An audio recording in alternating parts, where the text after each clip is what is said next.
Welcome to week 14 in organization leadership and decision making. My name is Dr. Alan Dennis. I am your instructor in this course. Moving on to our agenda this week, we'll be talking about the assignments and discussing the reading. First, the assignments. There are no assignments this week. You're to focus on your portfolio for next week.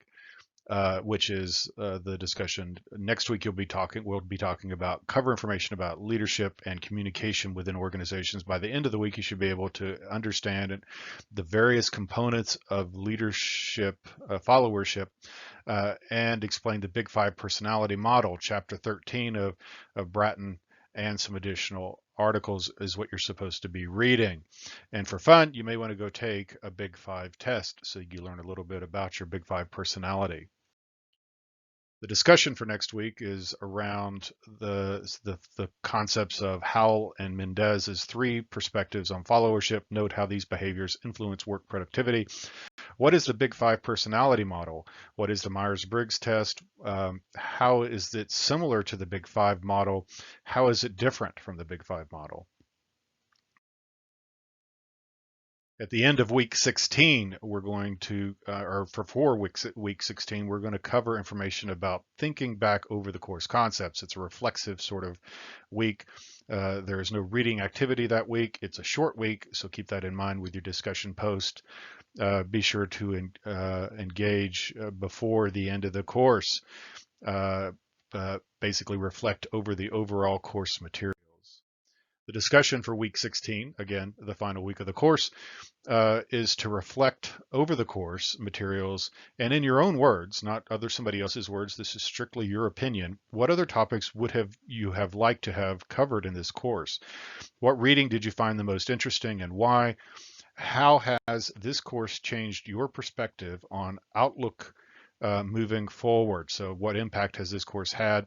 And any other topics you would like to discuss. So pretty much anything else you want to add. Again, reflexive, looking back over the term. What did you learn? What did you like? What did you not like? For the reading discussion today, we're going to talk through, again, in organizational leadership in part 4, contemporary leadership, we're going to talk about gender and leadership. So moving into this, after completing this chapter, you should be able to define diversity and understand the value of diversity and inclusion in a global leadership context. Understand the discourse around gender and leadership, particularly concerning the benefits and challenges for women leadership, women leaders in different countries and cultural context. Explain solutions to support impactful leadership, diversity, and inclusion at work with particular focus on gender. The nature of diversity. Diversity includes everyone. It is not something that is defined by race or gender. It extends to age, personal and corporate background, education, function, and personality. It includes lifestyle, sexual preference, geographic origin, tenure with the organization, and so on, and management or non-management. Diversity is defined as the mixture of attributes within a workforce that is significant ways affecting how people think, feel, and behave at work, and their acceptance, work performance, satisfaction, or progress in the organization. The notion of equal opportunity is externally initiated and externally driven. Management diversity is internally initiated and business needs driven. So there's the idea here of equal opportunity is a term that is legislated. It is something that is essentially something forced on companies from the government externally. Whereas managing diversity is something they do themselves internally. And the reality is you need both. Organizations should see the value of diversity because if everybody thinks the same, they're probably not going to be all that creative. So you need people that think differently. People from different backgrounds have different ways of approaching problems. They bring different values, different strengths, and so on. So having a diverse workforce is a very good thing. The inclusion paradox is diversity is the mix, inclusion is making the mix work. So the idea here is that it's not just about making sure that you potentially hire people from lots of diverse backgrounds, but it's also making sure that it works together. A glass ceiling is a term that's often used to describe an invisible barrier that exists in many workspaces, places, preventing women from achieving senior positions. I can tell you that does not exist in my organization because we are led by a woman. Our CEO is a woman, as is the CEO of our parent organization. So no glass ceilings here. Leadership Labyrinth is suggesting women are on a journey riddled with challenges that must be successfully navigated. The glass cliff is the phenomena of women making it to the boardroom, but finding themselves disproportionately represented in what could be described as unstable and potentially unsustainable leadership positions. So perhaps they end up in situations where they cannot be successful. Why females pursue leadership posts then? So why do it? Well, it's their right. Men's attributes to a risky or undesirable position. Women's perception that these opportunities may not occur again in the future, so they may feel they have no choice. A man might feel that if a position comes along that is not necessarily great, maybe they should just wait a little bit. Whereas a woman might think, this is the only chance I'm going to get, so they go for it. That's what this text is saying anyway.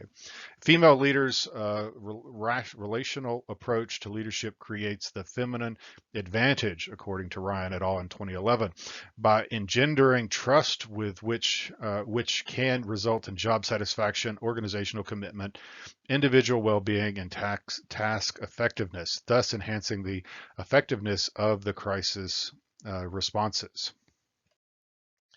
It may also be the case that when firms are in crisis, they look for non-traditional leaders in order to signal a clear change in direction to stakeholders.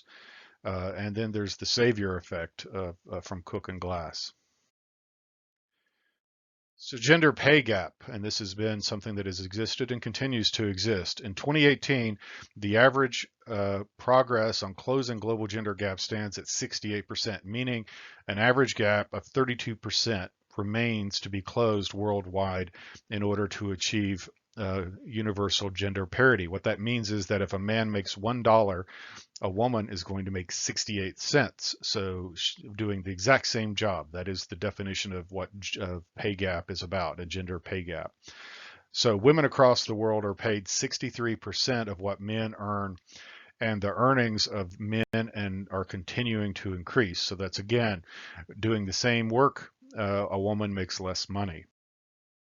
The factors influencing the pay gap include many women still working in industries with lower average pays than those with higher income, which are traditionally dominated by men. So if a percentage of the female workforce is doing a lot of jobs that maybe men don't typically do that don't pay as well, that would potentially shift the balance. Women are more likely to undertake part-time work due to commitments to caring responsibilities. So because they may have children or their parents to take care of, they may have to work part-time versus full-time. They're also less likely to be in highly paid senior positions due to the choices to take a career break while having children. That is at least a perception. Whether or not it's an actual fact is a different question, but that may be why. Women in global leadership.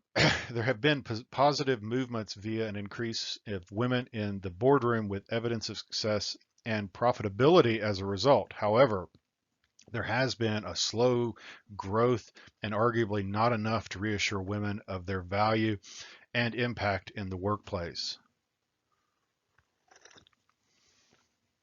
And the rise of new technologies across a range of industry may play a role in exacerbating persistent gender gaps. However, there is still a need to develop women's talent pipelines in sectors in which talent is already scarce.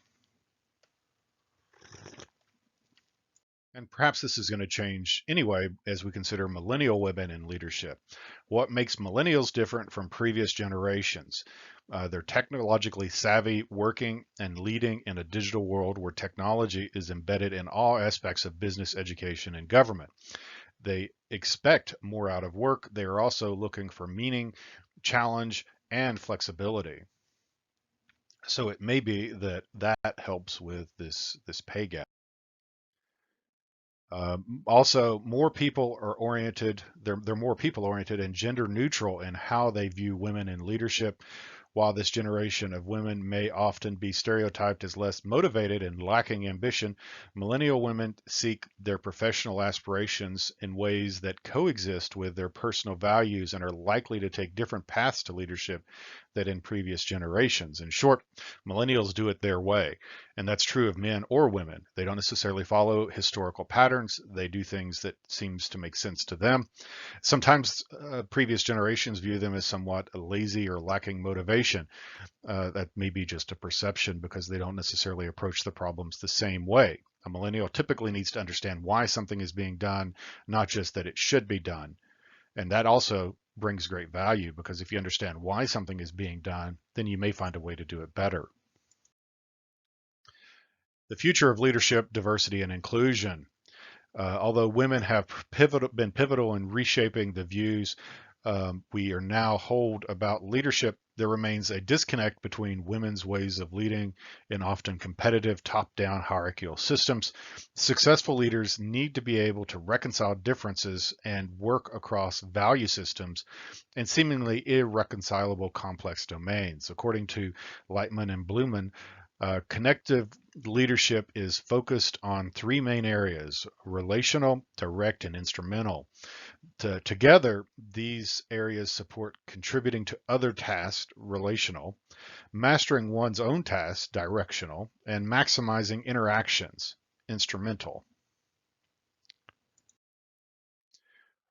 With connective leadership, women and all other groups are better able to determine when they might need to use traditional approaches, but also how to counteract and circumvent them with this knowledge. It is also about navigating the tensions of diversity, which women can do better if they are harnessing multiple approaches, and even when necessary, those which they may not be, they may be less comfortable. And in fact, that's going to be true regardless of gender. If you're able to basically do things that are appropriate in the situation, even if it's somewhat uncomfortable for you, that can make you highly effective. So regardless of gender, those things are true. And that's actually a key concept here in general. We are all a diverse workforce. There have been some historical challenges with women in the workplace. They continue and they need to be addressed, but there are also other minorities, other segments which have historically been discriminated against and maybe not accurately represented inside of management. This includes race, nationality, ethnicity, educational background, and lots of other factors. So in general, the takeaway from this whole thing, and we'll go on to conclusion or questions to wrap this up, is that diversity is a good thing. Having people that think differently, manage differently, lead differently, work differently is a very valuable thing. And with that, we'll wrap this up. If you have any questions, feel free to reach out. As always, stay safe, and I will speak with you again next week.